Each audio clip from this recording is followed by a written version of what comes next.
इस बार की जो हमारी यात्रा हुई है वो सबसे कम पैसे में हुई है दोस्तों। भीमा शंकर के बाद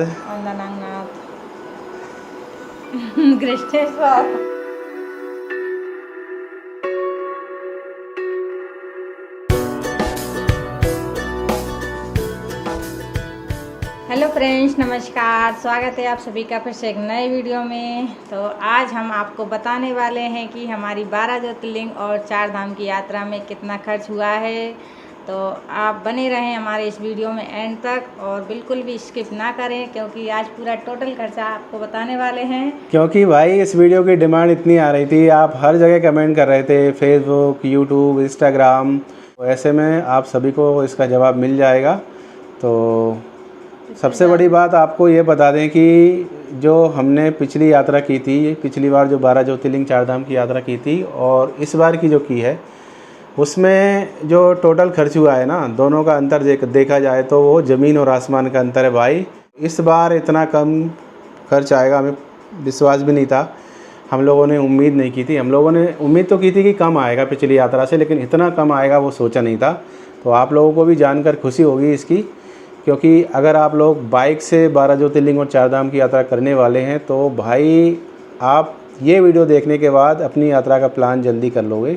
आज आपको दिखाएंगे कि हमने इस यात्रा में कितना पैसा लगा दिया ठिकाने। तो पिछली यात्रा में आपने देखा होगा, तुम्हें याद है पिछली यात्रा में कितना लगा था बताओ? 1 लाख से ऊपर लगा था शायद, बस 1,30,000 के आसपास। हाँ? बताओ दोस्तों, ये वीडियो देख रहे होंगे ना, वो तक कमेंट कर देंगे कि कितना लगा था। उनको सबको पता है। मैंने अभी तक वो देखा है, इन्होंने जो भी टोटल किया था वो मैंने अभी तक नहीं देखा है।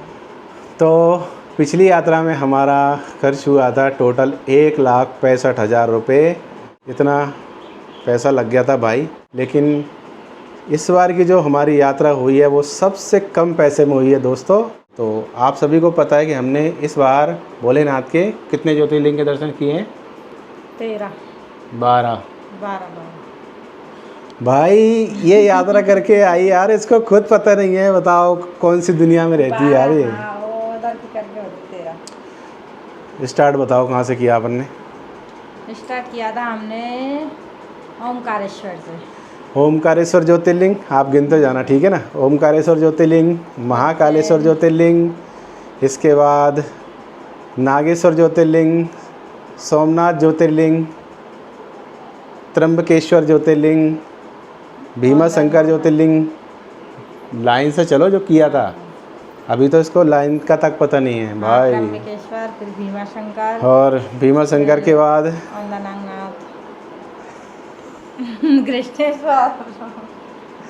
कृष्णेश्वर ज्योतिर्लिंग। भाई पता नहीं आज इसको क्या हो गया यार। कृष्णेश्वर ज्योतिर्लिंग, ठीक है। इसके बाद औंधा नागनाथ, और इसके बाद परली बैजनाथ, और परली बैजनाथ के बाद में मल्लिकार्जुन, इसके बाद रामेश्वरम और वाराणसी, काशी विश्वनाथ। तो इस तरह से हम लोगों ने 12 ज्योतिर्लिंग के दर्शन किए हैं। और 3 धाम यानी कि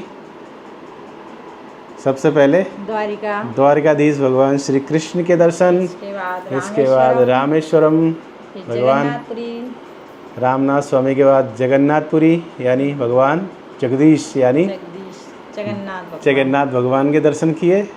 और इसके बाद जो शेष हैं वो बद्रीनाथ केदारनाथ हैं। तो हमारा जो टोटल कॉस्ट है उसमें मुश्किल से 15 तो नहीं, 10,000 मैक्सिमम और लगते ज़्यादा से ज़्यादा। तो अभी तक की इस यात्रा में हमारा जो टोटल खर्च हुआ है वो बारी बारी से बताते हैं। तो सबसे ज़्यादा इम्पोर्टेंट पता क्या है? सबसे ज़्यादा इम्पोर्टेंट है रूम। तो हम लोगों ने इस यात्रा में जो रूम में पैसा दिया है, यानी होटल और रूम जो लिए हैं, वो ओनली 25,656। बताओ आप, हम लोगों की 40 दिन की इस यात्रा में इस बार हम लोगों ने जो भोजन किया है या ज़्यादातर रुके ना, वो या तो धर्मशालाएँ थी और या फिर देवस्थान थे, आश्रम वगैरह, उन जगह पे ही रुके हैं। और मतलब जानकारी थी ना, पिछली यात्रा का कुछ अनुभव था तो उसको हम लोगों ने लगाया है, वो काम में आ गया। रूम होटल का हो गया 25,656। आप लोग जोड़ते जाना कितना हो गया टोटल। इसके बाद जो हमारी गाड़ी में फ्यूल यानी जो पेट्रोल लगा है वो टोटल है 22,348 रुपये। तो आप समझ सकते हो 22,348 रुपये में ये हो चुका है पूरा। और भोजन और नाश्ता यानी हम लोगों ने जो खाने पीने में खर्च किया है, जैसे जूस पिया हो, पानी बोतल, चाय, नाश्ता जो भी किया है वो सब खाने पीने में आ गया। तो वो जो खाने पीने का टोटल था वो है 13,593। तो इस तरह से इतना कम खर्च हुआ है भाई, 13,593 रुपये में हम लोग पूरे भारत में खा पी के आ गए। इस बार बाइक ने ज़्यादा परेशान किया, मतलब किसी और मामले में तो नहीं किया, कहीं पे भी बंद नहीं हुई, कहीं जंगल में हमें नहीं छोड़ा, कोई ऐसी डेंजर जगह पे या कह सकते हैं जहाँ पे मुश्किल हालात थे वहाँ पे हमें बाइक ने पूरा साथ दिया। बस ऐसी जगह जाके पंचर होती थी जहाँ पे हम या तो पहुँचे हैं या फिर मुकाम है कोई पंचर का, तो भोलेनाथ की कृपा ये रही। तो उस पंचर में रिपेयरिंग में या कई जगह ट्यूब भी चेंज करवाएं, तो इस तरह से एक जगह टायर भी चेंज करवाया था, तो वो टोटल हुआ है 5,410। फिर भी हम लोग सोच रहे थे कहीं ज़्यादा हो गया, इतना ही हुआ है, फिर भी 5,500 के आसपास। और कुछ एक्स्ट्रा जो खर्च हुआ है वो है 3,486 रुपये। ठीक है, तो इस तरह से हमारा ये टोटल खर्च हुआ है। और अब आप शायद अगर अपनी कॉपी में लिखते जा रहे होंगे तो आपको पता होगा कितना हो चुका है।